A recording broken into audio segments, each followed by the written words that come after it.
Good evening, everybody, and it's Lilia with the Help Yourselves podcast. And with me tonight, I've got Kenny Nielsen from the Polar Bear Club, and I'm going to be there in 2 more sleeps. How you doing? Good, I'm good. I'm bright, man. How are you? I'm great, absolutely great. I'm just buzzing to get there. It's like I've been taught. It must be a year since the first time I saw you underwater with a snorkel, and I was like, what's he doing? What's he up to? and now I'm actually the first time actually getting to the club because, of course, you brought the Polar Bear Club to me at the Heel Inn, which was fantastic. Yeah. But so I'm excited to come and see this place where all this incredible work that you're doing is. A lot of people talk about the energy in the wee room. It's just a wee I can't even spin my camera. It's just like a wee industrial unit and all, man. Look, bang in the middle of Bishop Briggs on the outskirts of Milton. But when you walk in there, man, it's got some feel to it. Yeah, it's a real nice energy sort of has. So I'm buzzing for you to see it. And we're not buzzing about the ice. We're all buzzing about the breath. Because I've been banging on about this sick blow up, this healing breath work, man, and they're all dying to do it. So that's what we're all buzzing for. I know, and I am so delighted to be coming because, you know, more and more now people are asking me for that breath work, and people are actually asking me to train them in it, which is pretty easy, to be honest. Because we want this out to as many people as possible because, well, you know how powerful it is and what a game changer it can be. So and it just feels crazy that there's still people that don't know about the power of breath work. Everything we do in here is all about the breath work. It's everything goes back to the breath, every single thing. You know, and your darkest time, your hardest time. What happens when we're really, really struggling though, and you start to huff and puff? You know, the body's desperate for you to breathe. So just learning these different techniques, especially your breath work, that blew me wide open, man. I never really expected it. I wish I got an idea about a breath work, you know what I mean? And I've laid it, man, halfway through I was pure struggling. And then I had to get back into it, and I was like, I went to another world, I went to another place, it was stunning. And then obviously I sat up and I burst out greeting, and I remember you came there holding my cheeks and kissing me on the forehead. You got it, me, man, Camden. Yeah, and I think it is worth, talking about the power of it because, and that's why we love it, right? Because we're kind of extremists. We like to push ourselves to extremes. But what happens when we do this breath work, and really, it was just me, obviously the oxygen advantage, the Wim Hof method, a guy called Ed Harris, I think his name is, and then Andrew Huberman. So obviously you're doing all these different trainings, and then you're starting to realize what you can do, the science of it. And so I just started putting together, the Suk blow based on that. I thought, well, why don't we do it? Because I do it, obviously, practice it in my own body first. And then everybody was like, I love that. And then, obviously you guys came. I think as well, you're kind of take it back to that kind of old school way where, we're not too scared to push ourselves that wee bit further. Otherwise a wee bit, well, we don't want to go too hard anymore, whereas you're there with the fucking drum which is really good. It's good to get that. You always go deeper when somebody's really, really pushing you on. And I remember seeing that with Wim Hof. And when I first really witnessed it, I watched Wim Hof with a guy. And I can remember thinking, that looks like that guy strapped to a ventilator. That the deeper and the longer he was gone, man. And that's what I go up when I done it with you. It was like, it was wild. It was crazy. I loved it. Well, I mean, it very much is about motivating people. And obviously the other thing that's slightly different with mine is that I put the Sedona method into it. So kind of actively encouraging, it's guided, right? It's kind of guided letting go. And obviously when you kind of pump your crystalline Lilo up to these levels, then it's so much easier for the body to release because the mind's not in the way, right? But obviously, depending on how much breath work you've done, how you're feeling on that night, you're always in control of it yourself, So I encourage people to get laldy. But also, I had, a girl that she was just like, I need to stop right now. I'm like, absolutely out my nut. so she stopped and then just joined in again. So that's what I did. That's exactly what I did. I can remember saying to myself, I need to take a breath for taking the breath. Like, I had to stop. And I mean, my fingers were like that. And I said, no, just wait a minute, man. And I got my hands back and I got right back into it again. Beautiful. I remember in Malta years ago, this friend of ours, like that happening and our hands kind of going into that technique, they call it. And literally, it wasn't my breath work, it was holotropic, but they really, to get our hands uncurled took quite some time. It's so interesting, when almost like a cramp that starts to happen. But it's no painful like cramp. It's no. Yeah, I think when you're going through it, especially when it's come to the club on Thursday, if it does kind of happen, it's more about trying to, experience it and feel it rather than being scared of it. I think if you get scared of it, you could probably get into like a wee sort of panic maybe, but just try and just embrace and feel everything that's going on. Because I had Paul thought I was a liar. We call him Doolittle's dad. There's a whole story behind that. So Doolittle's dad, he thought I was a liar. I went, no way, there's no way that's what happened to you. There's no way. I'm fucking telling you. She's like a witch. She fucking she put me under a spell. And he went, do it to me right now. And I went, I'll try, lie down. And we done it. And after about 15 minutes, he's like, it. It took him 5 minutes to get in. He's like, what in the hell, man? What is that all about? So as soon as he knew you were coming, he's like, I'm there. There's Gemma. Hi, Gemma. How you doing?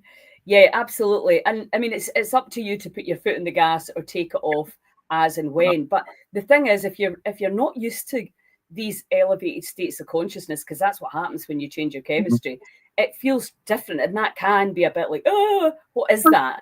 Because you've never experienced it before, right? So it's completely new. So that's why it's like, well, just embrace it. And, especially if you're an experienced breath worker, just keep breathing and just see how high you can actually get. And I mean, it is such a rewarding thing to teach, because people just get these blissful states and they feel different. I've had, since the Heal In, actually had some phenomenal testimonials. And, I know we should be putting them out, but I just feel sometimes they're quite private.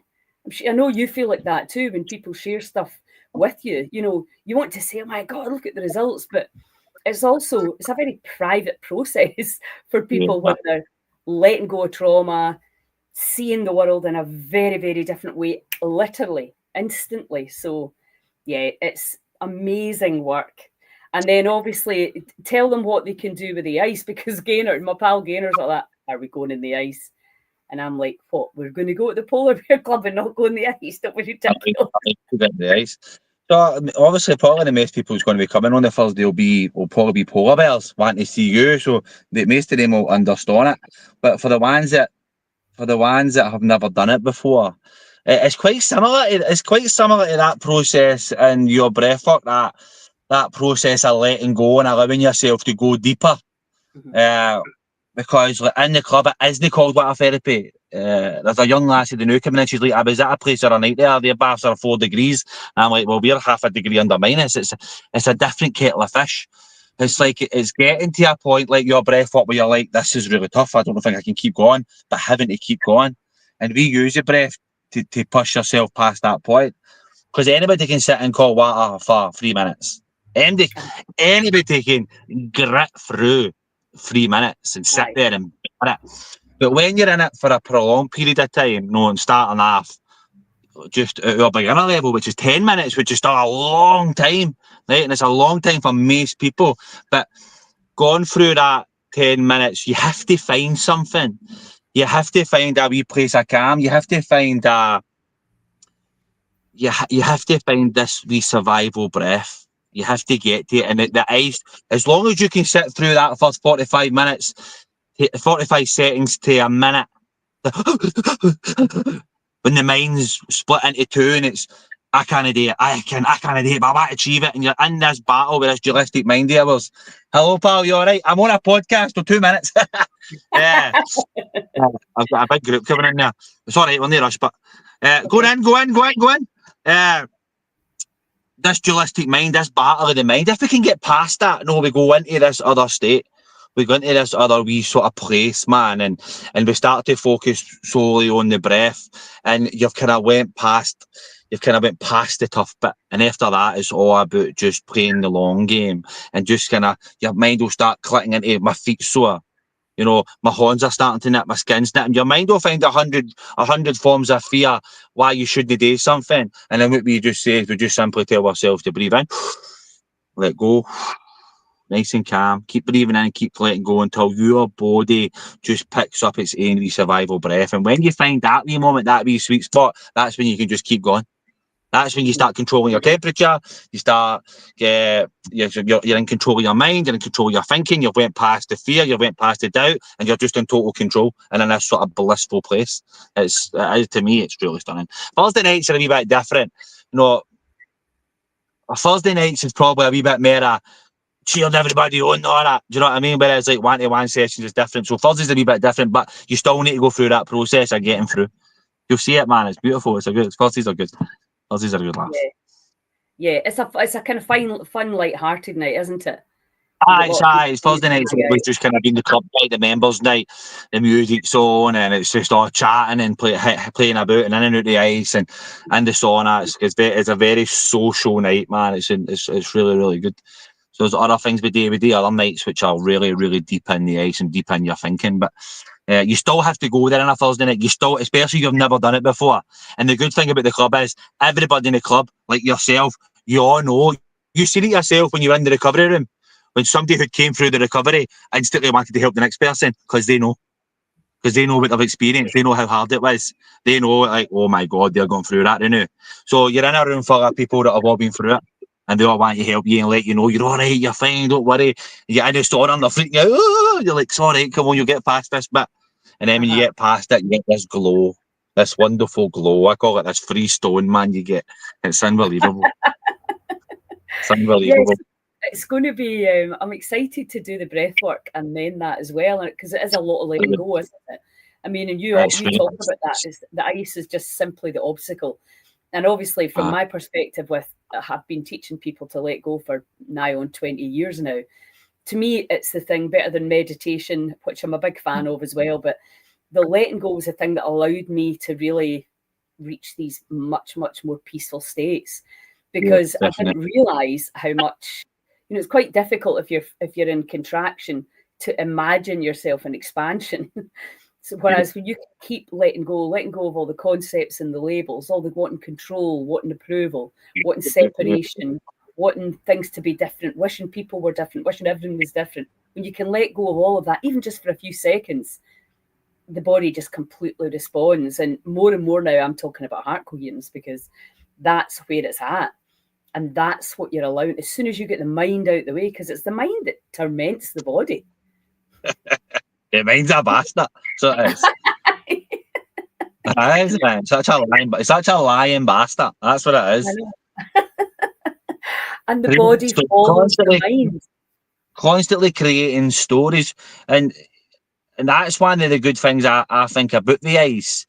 There really is a total separation in the two parts of self.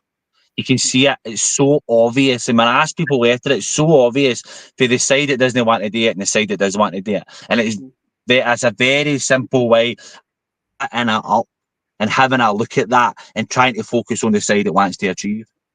And in the letting go process, what we say to people during the tank, when you're breathing in, your release breath is the one where you want to keep letting go deeper and deeper and deeper. And the shake, so everybody wants to tense into the shake. They want to stop the shake. They don't like it, because that means if I'm shaking, I'm cold. So if I can stop the shake, I'll not be cold. But actually, the shake is what's keeping you warm.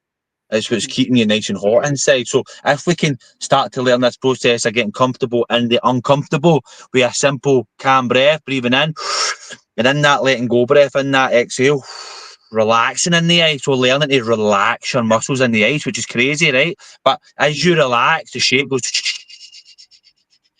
and that's how we get that with people's breath. And see when you see them getting that, see when you see them clicking into that, it's like, wow. It's like, wow, man, they are on another fucking planet. And then at 9 minutes, you'll say, how long do you think you've been in the bowl? About 2 minutes. And you go, you're nearly 10 minutes. Ah! It's wild, man. It's crazy. It's all letting go. Everything's all letting go. It's about learning. It's about relearning to no control, surrender. And it's learning to surrender. And what it says in your book, surrender paradoxically is a way of strength. Absolutely. And witness, you're not the body, just observe what's happening there. Observe. And that's that can be the chat, because we're so in it and we're so of it, rather than going, oh well, that'll pass. This too shall pass, because it does.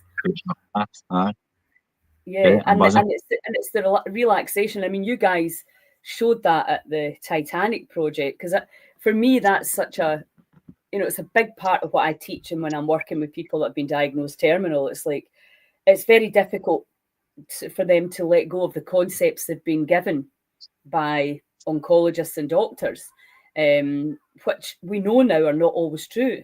Very often aren't. People are defying the odds every day now. More and more people are choosing to do it slightly differently, or hold hands with it and do their own stuff.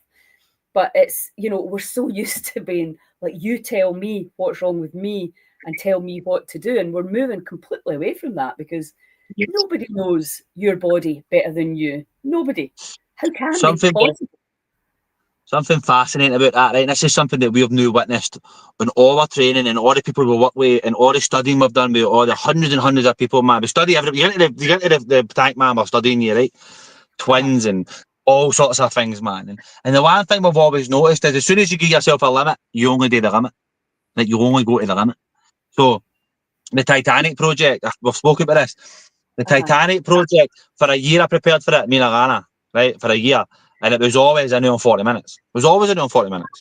It was an hour and 40 minutes. Last an hour and 40 minutes. That's how long it was till the first boat came. Did an hour and 40 minutes. You're no deed. You've made it. You've completed the Titanic. Well done. Your certificate away up the road. Right?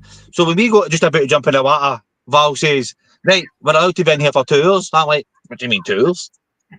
Like, you fucking said it for 40 minutes. They went, no, they're in the water for 2 hours, so we're going to try and go past it to 2 hours. I went, but you would never say that. For a year and a half, I've been practicing for an hour and 40 minutes. And then at an hour and 40 minutes, my temperature dropped to 31 degrees, and that was me. I was done. But I still completed it. But my temperature started to that out of the water and it plummeted. I was like, because I've told myself an hour and 40 minutes.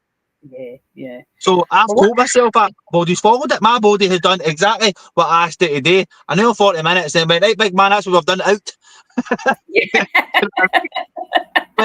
What would have happened if he said to me 2 hours?